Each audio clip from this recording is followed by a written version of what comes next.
හෙට වැලන්ටයින් නේද? ඔයත් ලෑස්ති වෙලා ඇති සමරන්න. හැබැයි පොඩ්ඩක් ඉන්න. ඊට කලින් මේ අවාසනාවන්ත කතාව බලන්න. මේක අමාගේ රවීන්ගේ කතාව. සමහර විට හෙට ඔයාගේ කතාව වෙන්නත් පුළුවන්. හෙලෝ පැටියෝ. මොකද කරන්නේ? හෙට අපි දාගත්තු වැඩේ වට මතකයි නේද? අනේ රවීන් මට බයයි. අම්මලට අහු වුණොත් අනික දැම්ම ඕනේ නෑනේ. තව කල් තියෙනවනේ අපිට. පිස්සුද බං? හෙට තමයි දවස. ඔයා මට ඇත්තටම ආදරේ නම් අනිවාර්යයෙන්ම එන්න ඕන. නැත්තම් මේ සම්බන්ධය මේස්තනින් ඉවරයි. තීරණයක් ගන්න. එහෙනම් හෙට හම්බෙමු.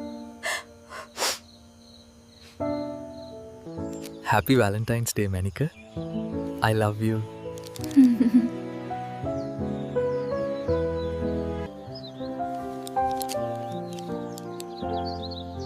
I love you too, Raveen. අපි අද දවස නිදහසේ සමරමු. යමු මාත් එක්ක.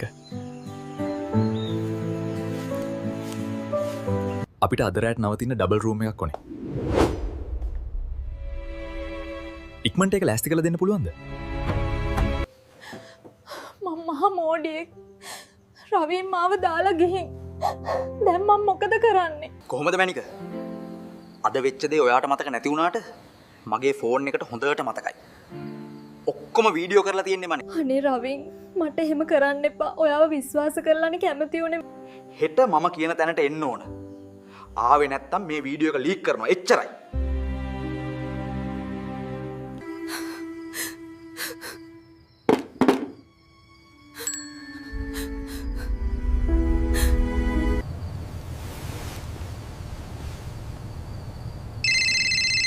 දැක්කනේ අර නරුමයාට ඕන උනේ ඒ අහිංසක කෙල්ලගේ ජීවිතේ විනාශ කරලා සතුටු වෙන්න විතරයි. අද කාලේ ඉන්න සමහර කොල්ලෝ නමට විතරයි පිරිමි. ආදරය කියන්නේ සෙක්ස් නෙවෙයි. 80 90 දශකයේ ලස්සන ආදර කතා තිබුණා. ඒ අය ලිපියක් එනකම් සති ගණන් බලන් හිටියා.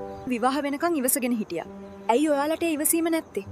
අද අමාට වෙච්ච දේ හෙට ඔයාට වෙන්න පුළුවන්. ඒකයි මම මේ කතාව කිව්වේ. හෙට දවසින් පස්සෙවත් මේ බොරු ආදර කතාවලට රැවටෙන්න එපා. ඔයාගේ වටිනාකම තේරුම් ගන්න. පරිස්සම් වෙන්න. මේ මෝඩ වැඩේ නම් කරන්නම එපා.